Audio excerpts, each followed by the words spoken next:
প্রিয় নেতৃবৃন্দ, একটা কথা না বললে না হয়, আমার জন্মের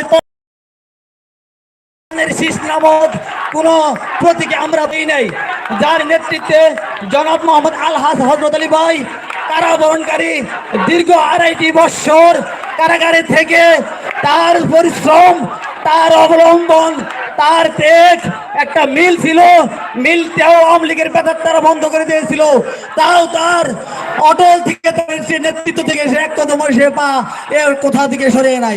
প্রিয় নেতৃবৃন্দ, আমি একটি কথাই বলতে চাই, জনাব মোহাম্মদ আলহাজ আলী হযরত ভাইয়ের সুযোগ্য কন্যা ডক্টর শান্তিলাল দেবীন প্রিয়াঙ্কাকে আগামী 26 সালে এমপি হিসেবে দেখতে চাই। এই আহ্বান ব্যক্ত করে আমার সংক্ষিপ্ত বক্তব্য এখানে শেষ করছি। বাংলাদেশ জিন্দাবাদ, বাংলাদেশ জিন্দাবাদ, শহীদ প্রেসিডেন্ট অমর হক খালেদা জিয়া জিন্দাবাদ, তারুণের অহংকার তারেক রহমান জিন্দাবাদ। সকলকে ধন্যবাদ। আসসালামু আলাইকুম। কৃষক দলের ফখরুল 1 মিনিট বক্তব্য দেবে। ফখরুল।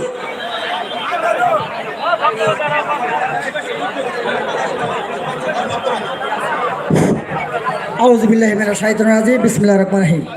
উপস্থিত সম্মানিত নেতৃবৃন্দ, যারা মঞ্চের পিছনে আছেন, দেলোয়ার ব্যানার দেখা যাচ্ছে না, পাশে বসো। দেলোয়ার ব্যানার দেখা যাচ্ছে না, পাশে বসো, চেয়ার আছে। দেলোয়ার।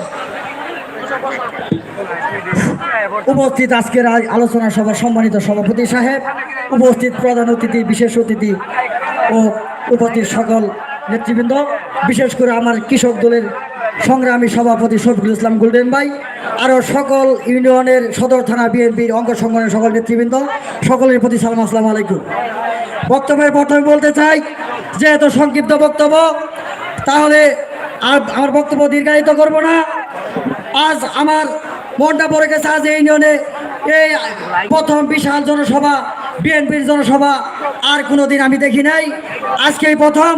যাই হোক, বিগত দিনে যে ঘটনাগুলো হয়েছে সেই দিনগুলোর কথা বলে গিয়ে আমরা এই কথাই বলি,